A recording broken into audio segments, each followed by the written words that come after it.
Hey, it's your girl, Diamond Drip, bringing you the business strategies and personal development insights you need in 15 minutes or less. Have you ever gotten an email that made you feel like you just had butterflies flitting around inside of you? What if there was a reason behind it? What if I told you that that was your intuition?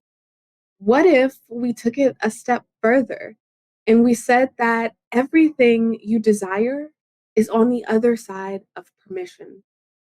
In what ways have you been limiting yourself, making yourself wrong for things, making yourself small, not taking up space, not fully claiming who you are, your worth, your deservingness to be at the table? Maybe getting caught in indecision because you see all of the various possibilities and outcomes and hesitate to commit to one direction. Because how can we be certain that this will work? Like 100% certain. What about saying yes too quickly and realizing either right after saying yes or a few days later that you actually weren't as lit up as you thought you were about it? What if you were able to learn these sorts of things about yourself and work with them? Use them to your advantage. What if instead of seeing something wrong with them, you could see them as gifts? Okay, I have a couple of questions for you. What if you knew it was your life's work to spiritually move from externally fixated, seeking validation, to a place of being internally grounded, where you compare your success to your path of growth, not anyone else's gardens, grasses, greener, whatever metaphor you want to use, whatever phrasing you want to put behind it. But you don't seek validation outwardly because you know that you're leaning into what lights you up. And that's all the validation that you need. What if you knew that it was your mission to transform the shadow of impatience into the gift of patience?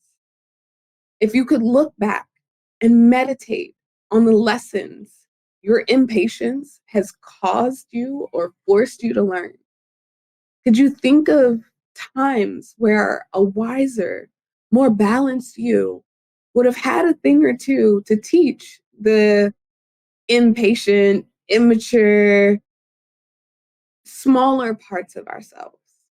This is the wisdom that comes through our lived experience.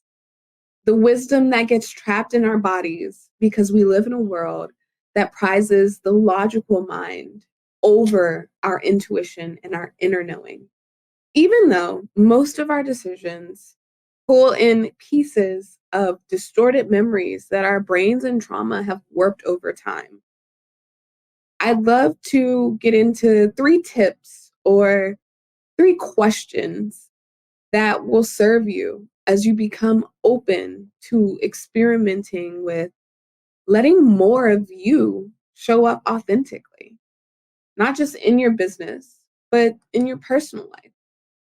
So here's the context for question 1. Are there places or things in your life now that no longer serve you? And when you look back, like all the way, as far back to the start as you can get, think about how you were feeling. And when you look back, if you can see where fear was at the start of whatever is no longer serving you, or maybe some doubts about yourself were there that you wanted to overcompensate, or you felt like you had something to prove, or whatever the story was. And that may be some of the reasoning that it no longer lights you up. So the top question for shifting and transforming this is, are you willing to let it go? I talk a lot about the loss aversions that humans experience, and this is one of them. Are you willing to let go of something, even though you may have built it for months and years? Because maybe it's in your design that you work in cycles, and not everything that you start has to be this long, extensive, drawn out thing. So are you willing to let that go? This is a context for the second question.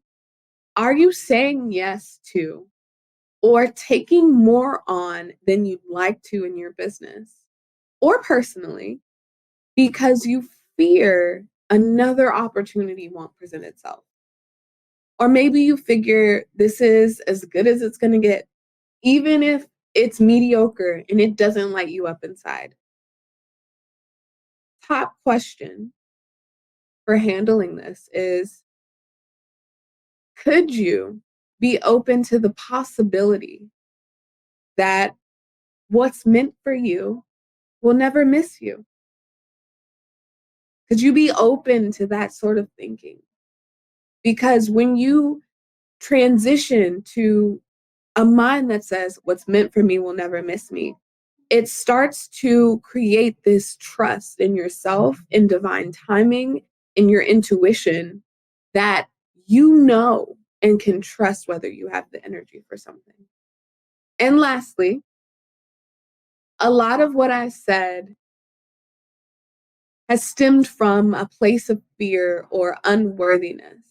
And so the last question is really the biggest one out of all of these maybe, which is, are you willing to confront, to contemplate, to transform your shadows so you can learn how to live a more aligned, fulfilled life?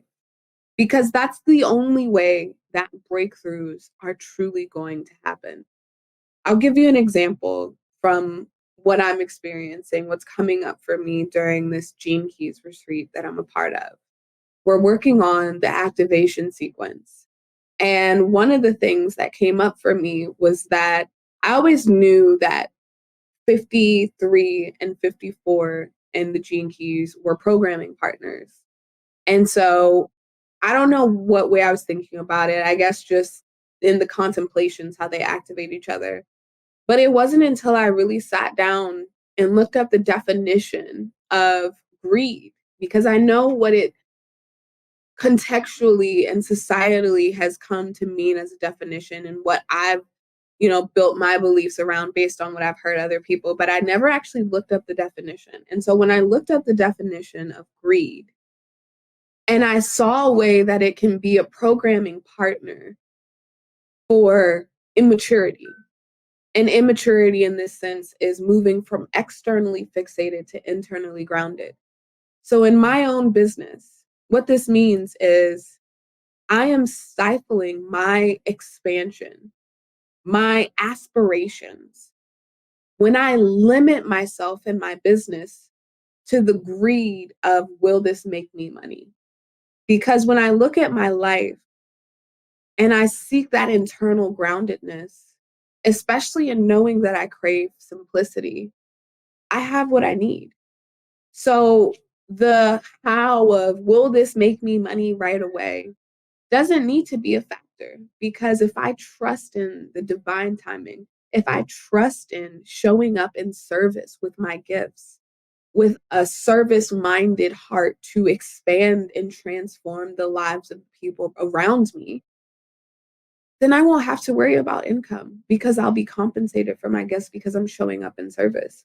But if I lead, if I plan, if I start to try and manipulate and maneuver things so that the outcome for certain will have income, that's when I'm living in my shadows. Because greed and, will this result in the outcome that I'm looking for, which is not to say don't have goals, don't misunderstand me, but I'm talking about something on a deeper level. If I can get out of these shadows and I can live in the expansion and I can hope and dream bigger, then I can start to position myself and my offerings in a way that's more open and enveloping, the same way that my aura is, the generator aura. So these are real questions, and it may not be something you can answer right now, but I do encourage you, no matter what you do, consider what it would be like if you release the shoulding and shaming in your life. If you gave yourself permission to be authentically you and lean into what genuinely lights you up. Whether you pull your Gene Keys profile, learn to see where your blind spots are in your human design chart, or booking a call with me to see what the right next step is for you. Make the choice. Make the choice that you will do something, that you will take action because your happiness, your fulfillment is worth it. And this is something that I left with the participants who came to activate your genius. So I'll leave it with you here. The limit does not exist, but fear will paralyze you into thinking it does. Until next time, my lovely.